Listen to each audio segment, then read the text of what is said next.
Voor ons begin wil ek jou vinnig herinner aan al die potgooi-reekse wat ek by betrokke is. Daar's natuurlik klipkouers wat fokus op Afrikaanse entrepreneurs en impakmakers, Boerpot wat fokus op die besigheid van landbou, Nostalgooi, my nuutste reeks waar ek gesels met legendes van die Afrikaanse vermaaklikheidsindustrie, mense soos David Kramer, Anton Goosen, Sandra Prinsloo ensovoorts. En dan my 2 nuwe potgooi-reekse, Buscrush wat die Engelse boetie is van klipkouers, en dan Pot of Gold wat gefokus is op die besigheid van mynbou.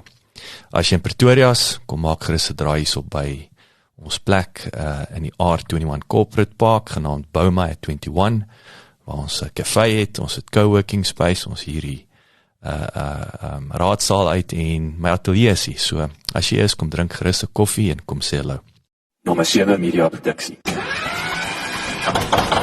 Welkom by die John Deere Afrika potgooi reeks. Ek is jou gasheer, Jacques Passon.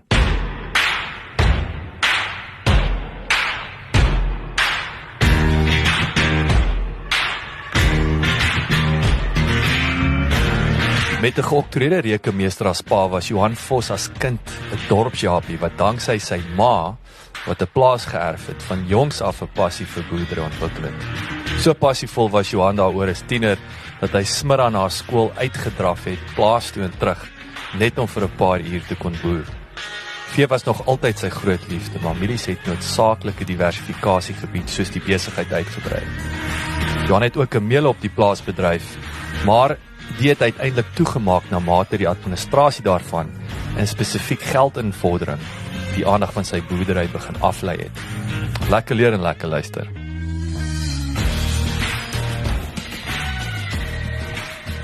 Johan, vertel ons 'n bietjie meer van jouself. Waar het jy groot geword? Jy weet, wat is die pad wat jy gestap het tot hier waar ons op jou pragtige plaas hier in Ermelo sit? Ja, Jacques, soos jy gesê het, ek het groot geword in Ermelo. Ek is hier gebore. Ermelo is net oos van is die ooste kant van Mpumalanga. Net hier naby Swaziland, dit is in die Hoofveld, so dis 'n koue streek hierso. Ja, ek is gebore in Ermelo, ek het hier groot geword. My pa is 'n CA. So ek het eintlik in die dorp groot geword. Dis eintlik snaaks. Maar my ma was altyd in die boerderykant gewees. So my pa het eintlik my ma 'n stukkie plaas geërf en dit was toe my passie begin raak. So ek het in die oggende uitgedraf, eintlik nie in die middag na skool het ek uitgedraf plaas toe, dan het ek gaan boer en dan het ek vanaand teruggedraf. So noodloos om vir jou te sê, ek was 'n baie goeie atleet, want ek was super fiks. Dit was so eenvoudig soos die sommers. My pa het nie tyd gehad om my te kom haal nie, so as ek wou boer, moes ek uitdraf en vanmiddag het ek teruggedraf. So dit was eenvoudig soos dit. So ja, toe dit het my passie toe begin raak om te begin boer, en ek het ons het met beeste begin boer. Ons het die groot saairy gehad nie, so die groot ding was maar beeste gewees, en ek het 'n groot liefde vir die veefaktor op die plaas. So dit is so kort waar dit vandaan kom. Vertel my, ek sê net nuuskierig oor die dorp. Ek sê vir Jakes toe ons hiernatoe ry, ek sover ek kan onthou was ek in 1984 laasie. Ek dink dit kan dalk nog 'n ander dorp, maar ek seker dit was Ermelo. Maar ek verstaan nou, jy het myn wêreld hierso, jy het landbou wêreld. Ek bedoel, hierdie moes 'n fantastiese dorp gewees het. Ek bedoel, ja, Ermelo was 'n baie... Nie dat hy nie nou is nie, maar ek bedoel, in vergelyking wat jy nou in groot geword. Ermelo was 'n baie, sal ek sê, dit was meer plaasgemeenskap, jou boerdery plek in die gang gehou en so aan, baie besighede gehad. Ons was baie gelukkig, ons het dan 'n wimpie gehad, maar dis so, die verder was dit. En so dit was baie rustig geweest, dit was 'n baie rustige gemeenskap. Dit was voor die myne en die goed regtig begin aktief geraak het in die dorp. So jy het nou nog die dorpe, dit was nie eens om my nie. Ek het by die fiets skool toe gery en teruggery oor die hoofstraat. Nou hallo, vandag gaan jy dit doen, dan gaan jy doodry.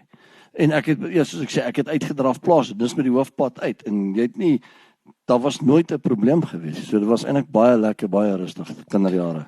So wat vertel ons nou van so jy het natuurlik die passie vir die plaas daar ontdek, toe nou is jy klaar met skool, maar toe jy natuurlik toe sit landbou college. Wie se idee was dit toe nou? Nee, dit was my pa se idee. Hy het net vir my gesê, ek sê vir pa, ek staan nie belang nie. Ek wil nie verder studeer nie. Ek is nie gebou om te studeer nie. Hy sê maar jy gaan studeer. Dit is eenvoudig.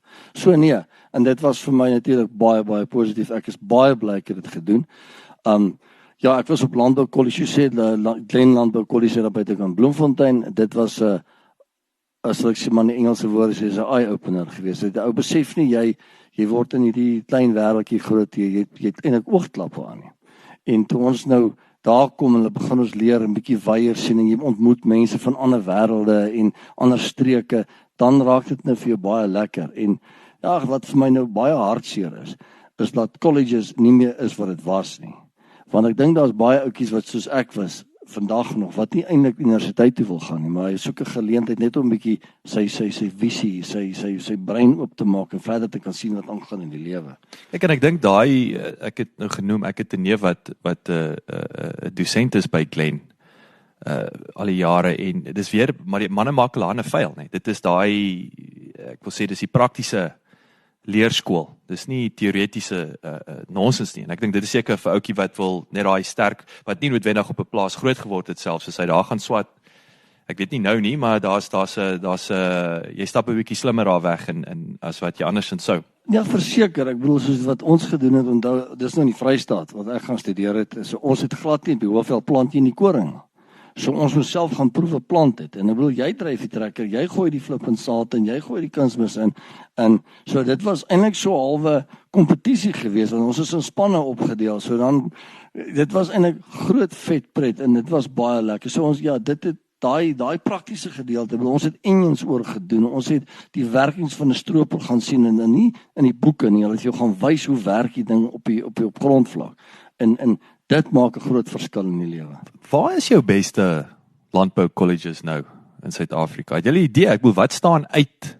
Ek weet jou Johannes jou laaitie swat ook nou in Bloemfontein. Ek weet die daarso of het geswat daarso. Dit is jou want ek weet jou landbou fakulteit en goed en op Koffsies was nog altyd baie sterk geweest, maar waar kry jy nou daai praktiese? Dis die probleem. Ek weet ek dink as ek praat onder korreksie, maar ek weet pompoenboere bestaan nog in Bloemfontein. Ag in Potchefstroom, yes. En dan is ek nie seker of Sadara nog bestaan in Natal nie. Want kyk nou daar Sadara was maar eintlik meer jou melk georiënteerd. Hulle was baie sterk op dit gefokus geweest. Wat is die ander ouens daarso naby Kraddock, probeer ek nou dink wat Elsenburg? Ja, ek dink nou daar's nog iemand wat ek kan dink. En dan wat is onder in die Kaap? Daar's dink ek daar's ook Saasveld. Is dit nie Saasveld nie? So ek is nie doodseker nie, maar daar's nog steeds maar dis die probleem is weet dit wel kan dit nie eens meer opnoem nie want jy weet soos Glen, ek weet nie wat gaan daar aan nie. Gaan swat op Glen, wat het toe vir jou, is daar spesifieke ek bedoel as ons nou kyk na Ermelo, kom ons spring daarby weg, wat boer die manne met hierso histories, is dit natuurlik toe jy teruggekom het, jy weggespring met mielies of hoe lyk dit, wat gaan hier aan? Reg, histories in Ermelo was dit skaapwêreld. Kyk, hierdie was die grootste wolsproduserende gebied in Suid-Afrika. Vragtig. Ja, ek het altyd gedag hier Suid-Vrystaat is die claim to fame. Dis waar my familie vandaan kom. Ek het altyd gedink dis waar die wille skaapboere is. Dit was die mekka van die skaapboerdery hierdie eintlik die merino skape. Hier is groot geeste hierso wat met die skape aangegaan het. En nou ja, tye het verander soos ek gesê het, soos wat die dinge maar gebeur het met die myne en die goederes en soos wat die ekonomie aangegaan het dit 'n probleem geraak want diefstal het 'n groot effek gehad op dit. So die ouens het begin wegbeweeg van skape af, hoe nader aan die dorp. Aan die ander word dit was soos 'n golfeffek geweest. So die ouens het teruggeskuif en almal begin beeste boer en dan het jy jou saai komponent want jy moet 'n saai komponent hê want die hoofveld die gras word maar niks werd in die winter nie. En dan sit jy met jou probleem, hoe kry jy jou vee deur die winter? So jy moet mielielande hê, jy moet sojaboonlande hê, daai tipe goed om net jou las minder te maak want jy kan nie net wy voer die hele tyd nie. Wanneer het julle ouens begin diversifiseer? Want ek bedoel dit is the name of the game op hierdie stadium in landbou in Suid-Afrika. Maar wanneer het julle of sal ek sê toe jy kom kon jy nog met skape boer en wat het toe nou? En kom ons gesels 'n bietjie oor jou boerdery, jou besigheid. Hardloop ons daar deur. Waar het jy begin en hoe die besigheid toe nou kan ek sê daai ge-evolve oor die jare. Ja, wie jy wat gebeur het Jacques, ek het in die begin het ek in vennootskap geboer. Ons het ook maar gemelk en ons het skape gehad en ons het beeste gehad en gesaai, want dis maar wat jy gedoen het. En dit was nie as ek sê ons was in 'n vennootskap in 2000. Het ons besluit ons gaan die vennootskap stop. En eintlik wat gebeur het was 'n 99 World Cup. Het ons gaan kyk, ek en my pa en my vrou, en ons het die World Cup gaan kyk en ons het die besluit daar geneem. Dit gaan nie werk verder nie, want my pa het begin ouer word en hy wil nie meer deel wees van die ding nie, omdat hy sê as hy besluit, ag man, ek wil nie meer deel wees van julle pakkie nie. En ja, toe ons terugkom, het ons besluit ons sou op en ja, was die 30ste Mei 2000. Is die veiling gehou en toe het ek op my eie gegaan. En ons het toe nog 'n bietjie skaap geboer, maar dit was maar meer net vir potvleis om dit so te stel. Ons het nou nie werklik groot skaap geboer nie. Wat ek gedoen het, ek het net besluit ons kan nie aangaan met om jou mielies te lewer aan 'n ander persoon en hy maak jy geld op die goed. Toe het ek 'n meele begin. So kom ek ekskuus ek val jou in die rede. Was daar, ek dink veral jou pa wat nou 'n CA was en so aan, het jy nog, ek wil sê daai besigheidsbrein, want dit klink nou so van selfsprekend dat hy verkort jou waardeketting. Jy weet, dan kan jy meer geld maak, maar dit was nie so obvious 20 jaar of 18 jaar gelede nie. Hoe het jy op daai punt gekom wat jy gesê het, luister, kom ons verkort daai waardeketting en ek het nou my eie meel en ek kan 'n bietjie meer geld in die proses maak. Dit was die voordeel geweest, dink ek, omdat my pa CA is, so hy sien baie mense, hy het baie kennisse en hy het vir my, ons is 'n baie nou band. En toe het ons besluit, nee, jy kan nie dit doen nie. Jy gee jou produk, jy werk jouself, jy sweet op die grond en dan gee jy jou produk vir 'n ander ou en hy maak jy geld op jou produk, want is eintlik maar die middelman wat die geld maak. En toe het ons 'n meele begin en ja, ons het die meele so 25 jaar gehardloop en dit het 'n groot bydra tot die boerdery gebring, dink ek.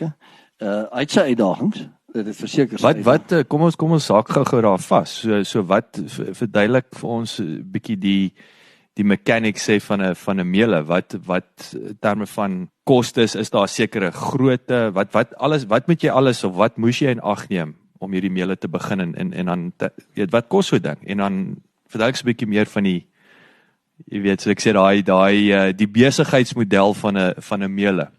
Jy weet, dit klink baie eenvoudig. Ek het ook gedog, jyde 'n meele, ons moet mal gaan, ons gooi die goed in 'n sak en ons verkoop dit. Dit is nie so eenvoudig nie. Jy weet, in die begin het ons maar gehardloop met 'n ou klein meeletjie, so ons het met emmers fisies die meelies in die masjien ingegooi en dit gemaal en so verkoop. En toe die mark begin verander en die ouens het begin, hulle soek supermeel, hulle soek nie meer die gewone, soos ons SIFT dit genoem het nie. En nou verander jou ratios. Met ander woorde, nou sit jy weer met in plaas van 'n 20% verlies, jy sien nou maar verlies, dis eintlik jou chop, dan gaan jy op na amper 40% verlies toe, want jy maak nou supermeel. So jy het baie meer chop wat uitkom. En nou onthou, wat jy moet doen is jy moet water byvoeg. En almal sê die ouens voeg water by so dan hulle kry groter volumes. En dis nie die geval nie. As jy nie die water byvoeg nie, dan kry jy nie die doppie en die kiem van die put af nie. En dit jy soek dit nie in die meel nie. So dit het 'n baie fyn effek, want nou hang dit af wat jou vogpersentasie van die mielies wat jy inneem. So daarvolgens moet jy jou water aanpas wat jy op jou mielies sit om die dopie op jou regte manier af te kry. So dis 'n fyn wetenskap, maar ja, ons het hom geleer ken na ruk en soos ek sê, dit het baie goed gegaan met ons en wat is die waar maak 'n meele sin? Wat is ons nou, kom ons praat ton, wat moet daar deurgaan om my ekonomiese eenheid of daai lewensvatbaarheid jy moet 'n minimum van 200 ton mieliemeel 'n maand kan skuif. 200 ton. Ja. Maar die probleem is nie die 200 ton te skuif nie. Die probleem is om 200 ton se geld terug te kry. Dit is jou grootste uitdaging. En ja, Jacques, ek sê dit vir jou reg, dit is wat met ons gebeur het. Die hele jou kopers, soos ek moet sê, jou kafee-eienaars het verander. Ons het plaaslike ouens gehad wat die eienaars was van die al die kafee se goeders. Vandag se tyd het dit verander. Ons sit met mense wat van Bangladesh en Pakistan en daai mense afkom en hulle doen besigheid op 'n totaal ander manier. Nou moet jy regtig begin moeite doen om jou geld in te vorder en jou geld terug te kry. So toe het ek net gesê, mense, jy weet, ek is eintlik 'n boer. Nou moet ek my energie en my tyd mors om te geld te gaan invorder wat nie so moet wees nie. Toe sê ek, dan stop ek hiermee, dis eenvoudig soos dit. So dit was nie dat ekonomies het die meele sin gemaak, maar dit is weer daai daai spasie daai, so ek altyd sê daai mindspace wat hy begin opvat, wat jou besigheid op ander plekke negatief affekteer. Verseker, jy weet, want ek het begin besef, julle mense, ek spandeer nou meer tyd in die kantoor en op telefoon om agter mense aan te ry, boonbehalwe die verteenwoordigers wat probeer om die geld in die goed in te haal, as wat ek op my plaas doen. Met ander woorde, wat doen ek nou? Ek verloor geld op my plaas en dis eintlik my passie is om te boer. So hoe werk daai, so verduidelik gou die proses. So ek het 'n trok, ek bring my mielies, jy chop dit op. Hoe werk daai, wanneer betaal ek jou? So verduidelik vir ons 'n bietjie net hoe lyk daai irritasie? Ja, die groot ding is, maar kyk obviously kon ek nie al die mielies self produseer nie, want ek kon nie van toe ek nou by 2000 myself begin, dan kan ek nie al daai hektare plant nie, want ek het geleer jy moet onafhanklik wees. So ek wil nie gaan geld leen om te plant nie. Ek weier. As ek 'n mieliepit of 'n sojaboonpit plant, doen ek dit kontant. So dit was my uitgangspunt, dit is nog steeds my uitgangspunt. So wat ek gedoen het, ons moes mielies inkoop. Nou gelukkig het ek baie vriende en ooms wat ek nou ken vir jare, omdat ek hier groot geword het. So hulle het my dan so 'n bietjie uitstel gegee om te sê, man, jy hoef nou nie my môre te betaal nie, jy kan my dan nou oor 2 of 3 maande betaal. En so het ons die ding aan die gang gekry. Dis nou maar jy is wat net vir jou mielies gelewer het. Maar nou kom daar ook weer 'n probleem en jy moet graad 1 mielies koop.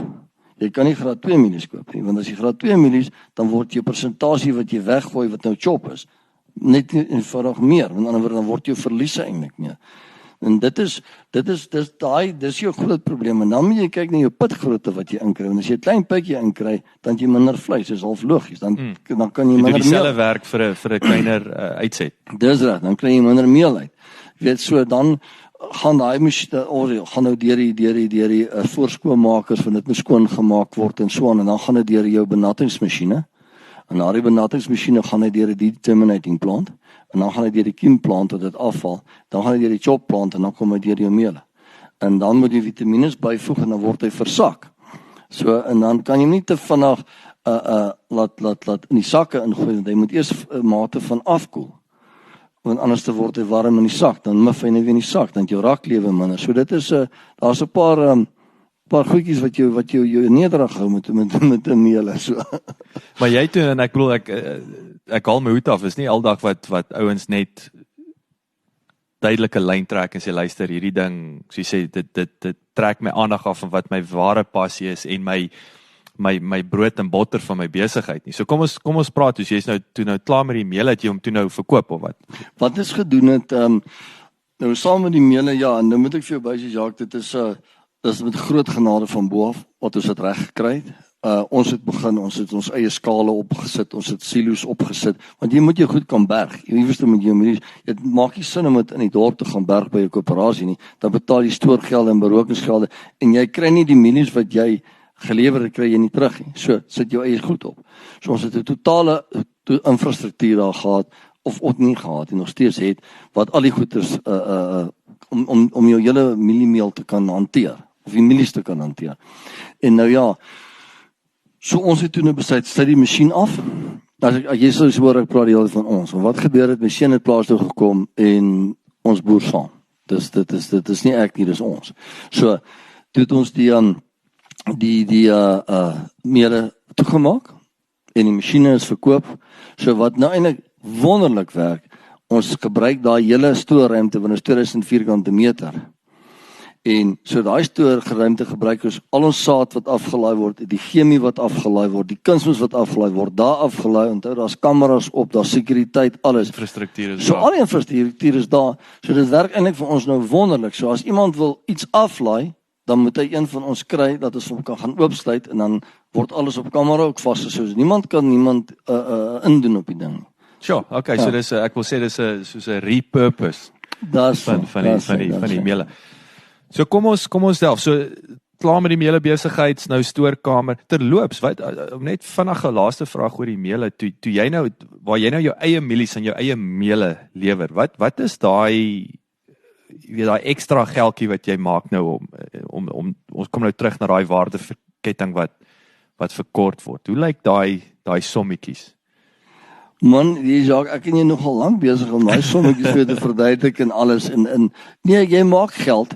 Jy maak regtig geld, maar jou grootste probleem is, soos ek jou gesê het, dit is baie oulik om te sê, ek stuur die lorry uit, daar gaan hy met die meel.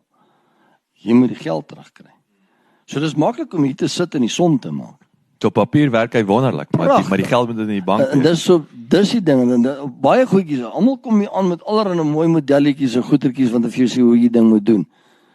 Dit gaan oor rand en sent op die einde van die dag. Vir die geld nie gebank is nie, het jy niks gemaak nie. Dis die punt, dis die moral of the story. Hoe lyk die besigheid nou? So julle het nou, waar fokus julle nou? So ek sê, jy het nou gesê, daar is nou 'n stoorkamer en so aan. Vertel ons 'n bietjie meer van die kernbesigheid op hierdie stadium. Goed, Jacques, ons kernbesigheid is nog steeds beeste. Ons is besig om na ander alternatiewe te kyk. Onthou, ons sit met baie stoorruimte. Ons het al die silo's, al die goed opgesit en soos ek nou gesê het, ons is onafhanklik. So ek hoef nie die goed te verkoop nie. So ons gebruik dit onsself. Ons probeer nou. Ons is besig om te kyk om sien maar 'n mini voerkrale op te sit. Moet ons eie kalvers afrond, moet ons eie koeie vet maak. Watter rigting gaan ons volg? Want daar's baie ander goed wat ons kan doen om ons nog meer waarde toe te voeg tot ons veefaktor. Ek dink net ons skiet nog 'n bietjie tekort daarso. Nou gelukkig soos ons nou gesê het, Johannes was op universiteit. Hy het al die goeders gaan leer van voerkrale en backgrounding en al daai goed. So ons is besig om die ding ernstig te ondersoek en ons dink om in daai rigting te begin in te beweeg. So en hoe lyk julle stoet op hierdie stadium? Wat se ras het julle? Wat is kos praat 'n bietjie uitdagings, goeie goed, slegte goed. Ja, kyk, ons het vroeër het ons 'n stoet gehad. Ons het glad nie meer 'n stoet nie. Ek is meer ek dink ek en Johannes is meer boere. Ek hou nie daarvan op skoue te wees en op veilinge te wees en sulke goed nie. Ek dink as ek vir my plaas af is dan mors ek tyd en ek verloor geld. So ons het 'n totale vleisras, ons probeer met Beefmasters boer. Beefmaster is 'n sintetiese beesras wat geneties saamgestel is uit ongeveer 50% Brahman, 25% Hereford en 25% kort horingbloed. Dit het die Beefmaster tot gevolg gehad wat die beste eienskappe van elke individuele ras geërf het. Dit was die eindresultaat van jare se selektiewe teeling, sorgvuldige eksperimentering en die uitdinning van ongewenste diere. Reg deur die geskiedenis van die Beefmaster ras was vleisproduksie die hoofdoel. Die beestevee lewer die hoogste kwaliteit vleis teen die laagste koste, wat beteken dat 'n mens meer geld in jou sak kan steek. Tydens die seleksie is die volgende kenmerke van ekonomiese belang: vrugbaarheid, temperament, gewig, bou, gehardheid en melkproduksie. En ek dink dit is vir ons 'n mooi bees, goeie vleis, genoeg vleis, geharde bees. Dit gaan regtig goed met die veefaktor op die plaas. Uitdagings, ek dink uitdagings wat 'n groot probleem is siektes. Jy weet, trichomonas is 'n groot probleem deesdae. So jy kan nie by enige ou of enige plek sommer net gaan vee inkoop nie, want jy kan jou kudde onmiddellik besmet. En jy sit met besmetlike misgeboorte, wat ook 'n ongelooflike probleem is. En jy sit met TB op jou beeste, wat 'n probleem is. So, jy weet, siektes is 'n ding wat ou die heeltyd aan moet dink. So jy kan nie, soos ek sê, by enige ou, by Koos of by Piet, sommer langs die pad 'n bees koop nie. As jy nie by 'n geregistreerde stoetteeler koop nie, het jy 'n probleem. Wat is daai proses om nou in terme van daai kwaliteitsbeheer? Hoe toets jy? Ek bedoel, so maklik om jou grond te toets en kyk wat daar aangaan. Hoe maak jy seker daai bees dit nie snaakse goed nie? Of is dit die feit dat dit 'n kredietwaardige teeler is waarby jy koop, so jy het daai peace of mind, of is daar verrassing selfs nog na die tyd? Nee, kyk, dit werk nie meer deesdae so nie. Kyk, onthou, besigheid. So op hierdie stadium, as daar in die VA-sertifikaat kan wys wat hy skoon is en hy's getoets nie, dan sê vir hom, sorry, ek koop nie by jou nie. Dit is so maklik soos die som is. So dis straightforward in daai opsig. Wat is huidige, ek bedoel daar's opwindende veranderinge besig in die vee, wat sal ek dit noem? Vee boerdery. Veral met jou, is dit die hoë intensiteit, wat noem hulle dit? Is dit die hoë intensiteit kampe? Wat is die regte terminologie? Ja, kyk, die ouens begin met hierdie hoë draagkrag en maksimum wat noem hulle hoë drukbewyding en drukbewyding, ja. Wie jy Jacques, daar is baie gedagtes rondom dit nou. dis baie oulik as jy net beeste boer om dit te doen. En as jy 'n paar beeste het. Maar as jy begin redelik hoeveelheid troppe het, redelike hoeveelheid getalle opgroei, dan raak dit nie meer maklik nie. Want jou spasie om alles te kan beheer, so waar raak dit 'n probleem? Wanneer ek wou sê as jy nou jou 'n ekonomiese eenheid is plus minus 250 beeste, nê?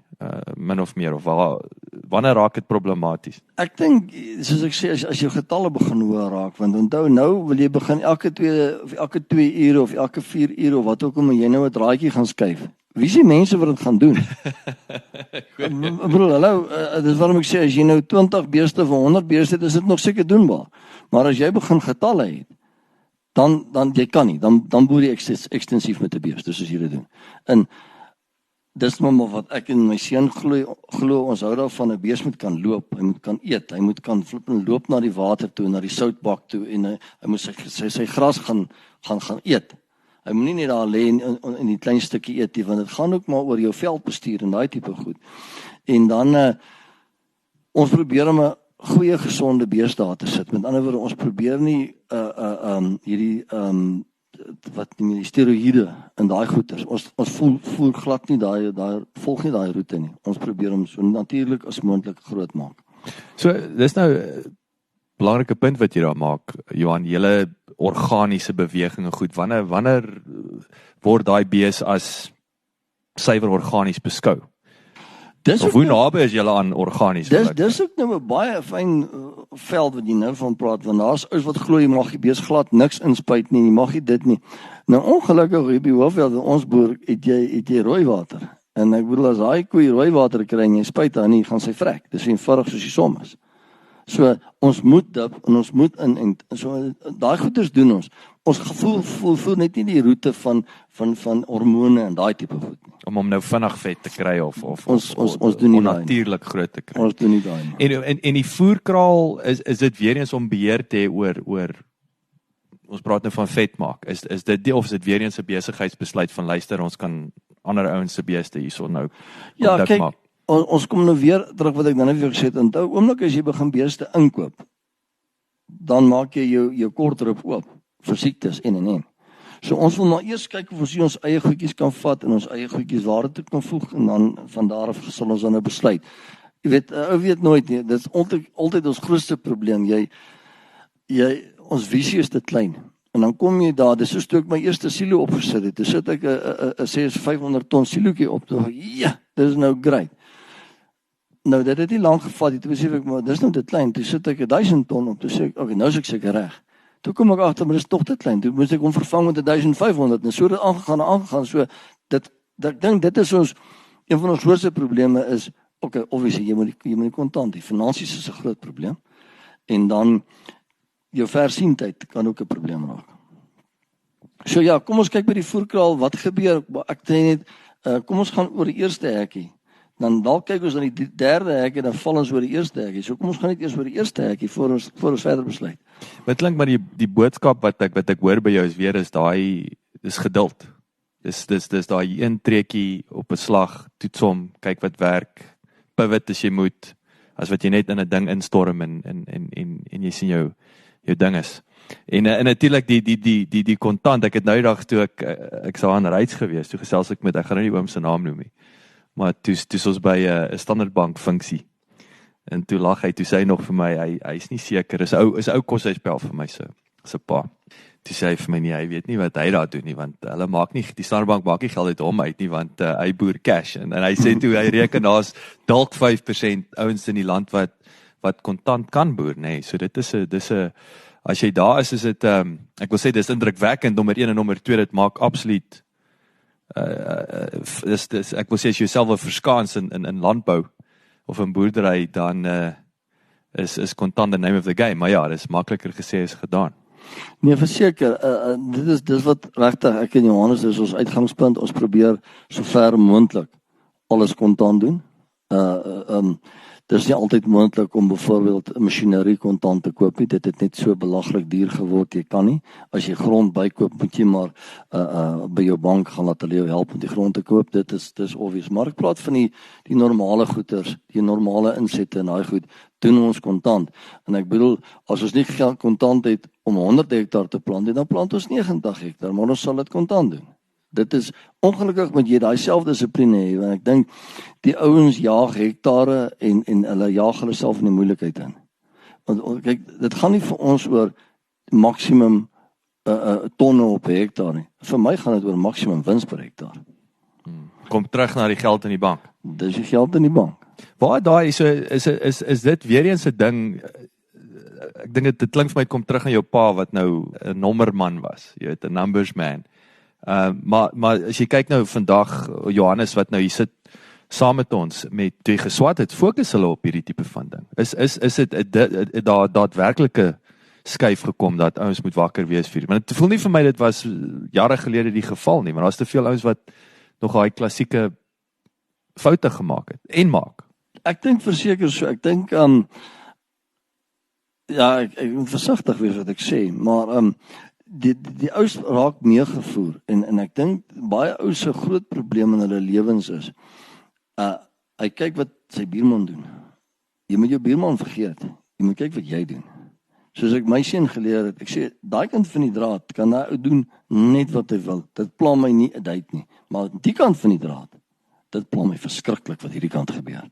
En ek dink dis wat 'n groot probleem is en hierdie ou hoor daai ou plant soveel hektaar, dan wil ek nou meer hektare plant en dit raak ratreisies en ek dink die ouens verloor kop en dis wat hulle waar die foutjie maak. Sjoe, dis baie interessant. Hierdie einste oom het vir my 'n interessante ding gesê toe wat hy gesê het van die jonger boere wat hulle gat sien. Hy het vir my reguit gesê is dat die ouens werk met sulke groot bedrae dat as sy vrou 'n R60,000 persiese mat wil koop, so ja, no problem, is maklik, jy weet, en is hier en is daar, en skielik is R1 miljoen niks, omdat jy met R100 miljoen op papier werk, en so verloor jy heeltemal perspektief, en as jy uitfees, het jy nie meer 'n besigheid nie. Maar ja, daai beginsel, en ek dink dis wat jy in jou ouerhuis moet leer, en ek dink nie ouers doen dit nie, ek skiet nou in die algemeen hierso, maar ek het my kinders geleer, as jy R100 betaal vir 'n boksie vierhoekies, is jy mal. Maar as jy R1 miljoen betaal vir 'n stroper, is dit 'n bargain. Daai persepsie moet jy in jou lewe net hê om te besef wat is duur vir wat. Ja, wat se uitgawe en wat is 'n investering? Dis hy. En wat gaan vir jou daai return bewerkstellig? Dis reg. So jy het nou 'n baie belangrike les daarso, so ek wil 'n bietjie fokus op besigheidslesse. Jy weet jy het nou genoem moenie worry oor die buurman nie. Behalwe wat ek dink dit is oor die algemeen en moet ook veral nie worry oor die buurman se vrou nie, nee, daar's jy het jou eie. Jy weet so daai is universele en tydlose advies. Wat is as jy moet 2 of 3 lesse oor die jare wat uitspring en wat ek sê wat selfs wat jy vir Johannes hierso wat sal dit wees? Ek sê punt nommer 1, jy moet onafhanklik wees. Jy moet nooit op daai punt kom te sê ek moet my speenkalvers verkoop of ek moet nou mielies verkoop nie. Dan jy klaar die game verloor. Dan daai ander ou weet jy's in die moeilikheid, so dan kan jy nie meer beding vir 'n prys nie. Dit dink ek is een belangrike ding. Ek dink 'n ander ding, as jy wil raad hê en advies hê, dan help dit nie jy gaan staan om die braaivleis vuur en jy praat met 'n ou rondom dit nie, want dan dis nie regte ou mee te praat nie. Jy moet jou ouditeur moet jou beste vriend wees. Jou prokureur moet jou beste vriend wees. Jou bankbestuurder moet jou beste vriend wees, want dis die ouens wat jou op die besigheid hou. So dis die ouens wat sê ek vir wie jy moet gaan raad vra en 'n halwe klankbord moet wees voor. En dan wat ek sien natuurlik uiters ook belangrik is jy kan altyd gaan en met 'n boer gaan praat of selfs 'n besigheidsman wat suksesvol is of een wat jy kan sien is besig om 'n sukses te bereik in sy lewe. Kom praat met daai ou. Hy gaan vir jou goeie raad gee. Dis weer is daai mentorskap komponent en ek dink dit is veral in landbou weer wat so belangrik is en ek weet selfs in besigheid oor die algemeen. Ek sê altyd vir ouens, ja, jy kan gaan Google en goed. Ek dink veral landbou, jy kan daai overview kry, maar is daai peer to peer of aanhou wat in dieselfde game is, wat jou taal verstaan, wat groter as jy is of groter as jy boer. Dis met die ouens wat jy mee sit en gesels en so. En ek dink is interessant ook wat jy nou van 'n rekenmeester. Ek sê al die jare, rekenmeester, dit kom terug na jou punt toe van die boksie vuurtjies in 'n stroper. Rekenmeester is nie veronderstel om uitgawe te wees nie. Hy is veronderstel om 'n investering te wees in terme van wat hy terug kan die raad of die klankbord wat hy. As jou rekenmeester nie 'n klankbord is nie, dan moet jy hom fire, want dan is hy net hy's 'n bean counter wat geld kos. Daar's nie 'n return op investment nie. Ja, jy weet, kom ek verantwoord jou so, Jacques, dit gaan vir ons oor, as jy nie kan waarde toevoeg tot ons besigheid nie, wat doen jy so? Hoekom bel ons jou? Wat doen ons nou? Weet, in wat vir ons op hierdie stadium ook baie lekker is, en ek moet dit sê, ons het van ons bure, het ons 'n baie goeie verhouding mee. En ons kan baie by hulle leer en hulle leer baie by ons. En dit maak nogal, as ek sê, dit is 'n lekker bond om te hê. So het julle ook studiegroepe hierso? Hoe lyk waar jy praat van jou buurman, kom julle by mekaar, die manne in die omgewing, of hoe lyk dit? Ja, hier is boereverenigings en sulke goeders wat ons nou kom op by kom en so, maar ek praat van man to man, want hierdie ou gaan nie, en ek gaan definitief nie op die boerevereniging al sê wat ek wil sê nie.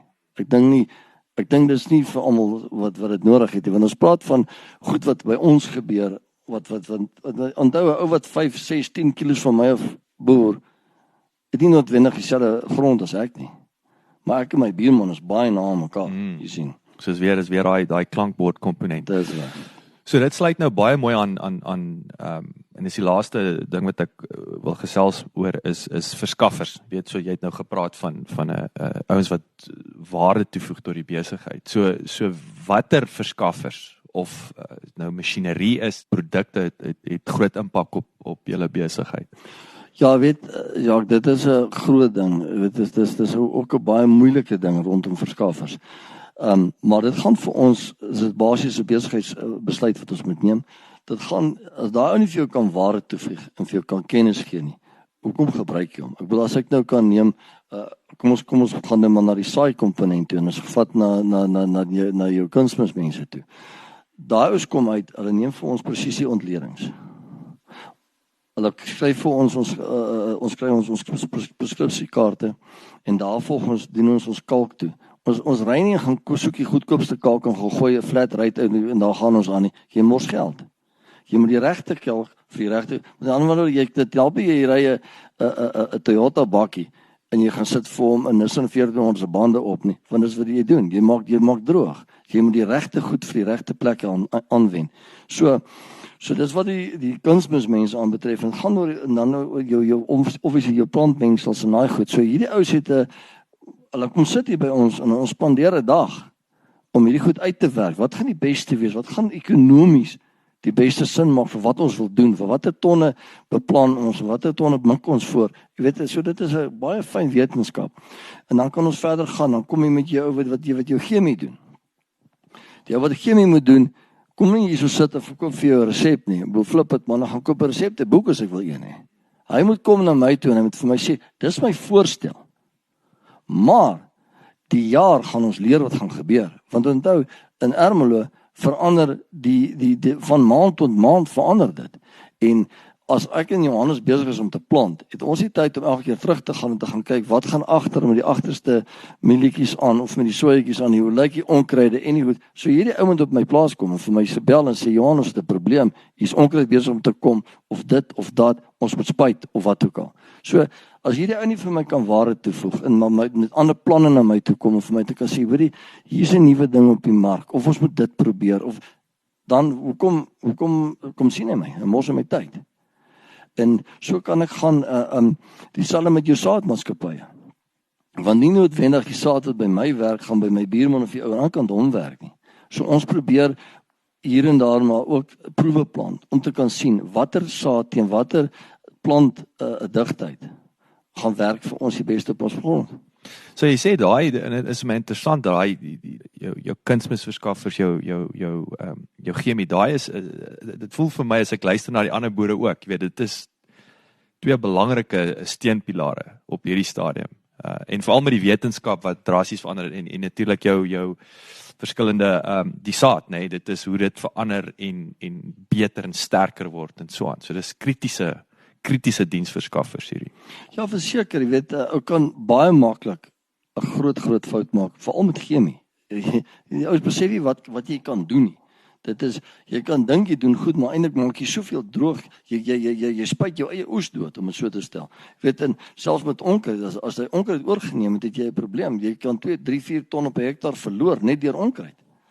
So dit is baie belangrik, die tipe van goeders. Is dit in die Ermelo wêreld oor, en ons sit hier so, ek is uitgevang met hierdie werk, nie besef is so wisselvallig nie, dit is vriesend vandag, ek het nie, uit Pretoria het ek nie geweet, dit kan nog koud word in Suid-Afrika nie.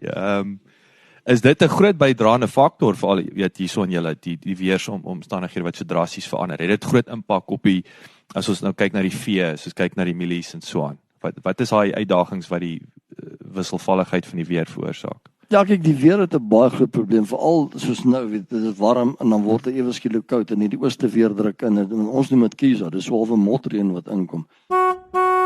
Die Hoëveldse dorp Ermelo lê op 1741 meter bo seespieël en het 'n relatiewe warm en matige klimaat. Gedurende die somer geniet die streek goeie reënval, terwyl die winters betreklik droog is. Die gemiddelde reënval is 756 mm, waarvan ongeveer 151 mm in Desember val, terwyl Junie die droogste maand is met 'n gemiddeld van slegs 3 mm. Januarie is die warmste maand met 'n gemiddelde temperatuur van bykans 20 grade Celsius, terwyl Junie ook die koudste is met gemiddelde temperature onder 10 grade Celsius. So as jou vee se voedingspyl nie reg is nie, longontstekings en. So dit is 'n groot probleem. En selfs met jou saaiery, ons kry nog in September lekker kou in. Ons het al in September maand, 19de September, het ons al sneeu gehad in Ermelo. Goeie hemel. Hallo, ek bedoel, dis wat kan gebeur in hierdie wêreld.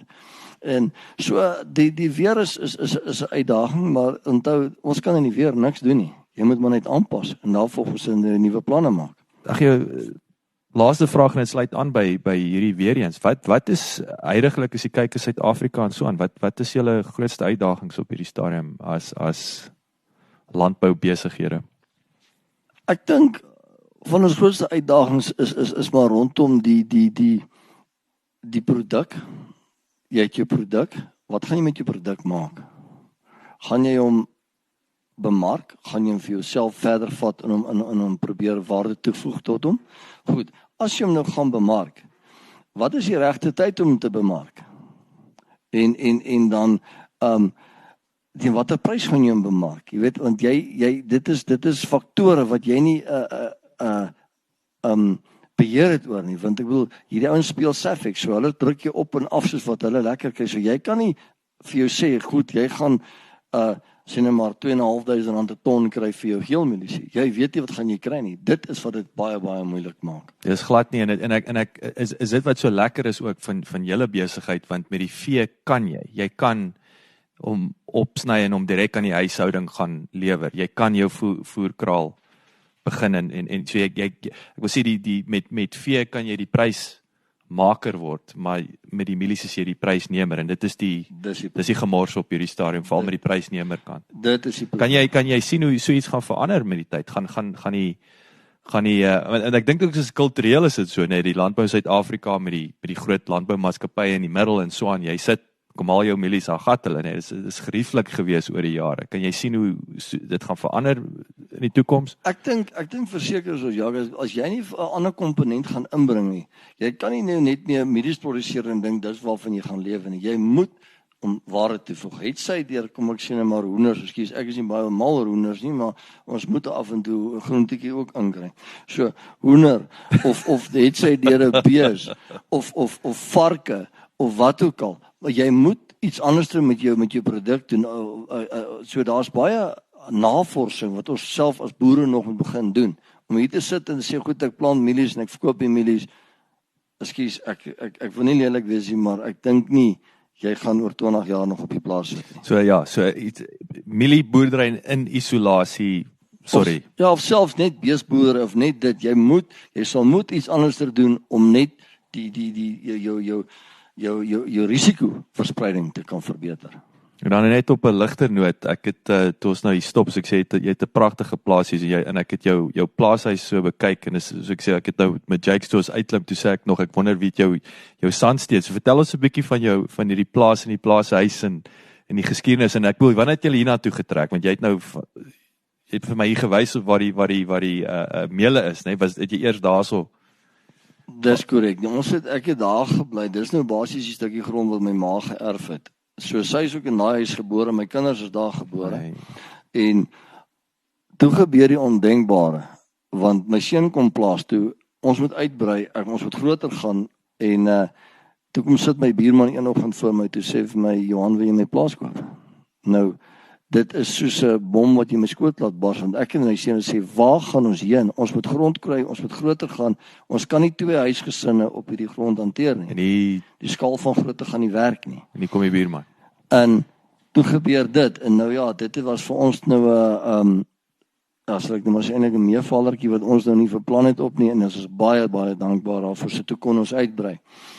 En wat vir ons nou baie spesiaal is, nou hierdie stukkie wat ek nou bly hierso was basies, dis deel van die Meppelstasie gewees. Hier was 'n stasie in die ou daar, die ou hulle roomkanne hierso gelaai op die stasie. Van ons bure het hulle beeste, die gardeners het hulle beeste hier afgelaai en oorgejaag en toe het hulle begin boer hierso. So dit is baie interessanthede wat hier gebeur het. Nou die stukkie grond wat my seun nou opbly, was basies my voorgeslagte se grond. Ek het dit nie geweet nie. Die dag toe ons die plaas koop, besneek maar hierso 'n begrafplaas en toe ek instap te sneek, hier lê al my voorsaak. My hemel. So ons het basies ons erfgrond teruggekoop. Okay, so sê full circle. Ja, jy maar kon jy nou nie geclaim het nie. Jy het te vinnig gekoop. Ek het ongelukkig te vinnig gekoop. Nee. So meneer, dis eintlik ek net sê ons is baie bevoorreg. Dit gebeur nie so altyd nie. So ons is net dankbaar ons kon dit regkry om die familiegronde weer terug te koop. En hoe oud is hierdie plaashuis? Hierdie plaashuis is in 1896 gebou en die een daar by my seun is in 1886 gebou. Ongelooflik. Ja, ongelooflik.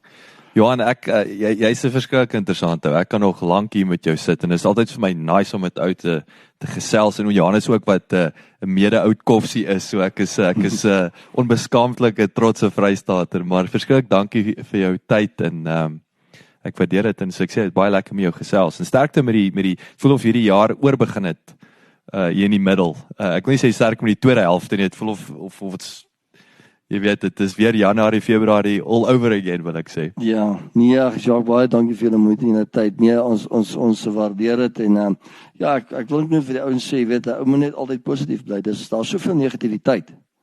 En jy moet dit wat jy lees, jy moet filters op jou oë sit of in jou brein sit. Jy moet kies wat jy wil lees. En dit maak nogal 'n verskil in jou se lewe. Ek dink dit is so waardevol wat jy sê daarso en dis daai junk in junk out. Yes, dit is nou maar net so.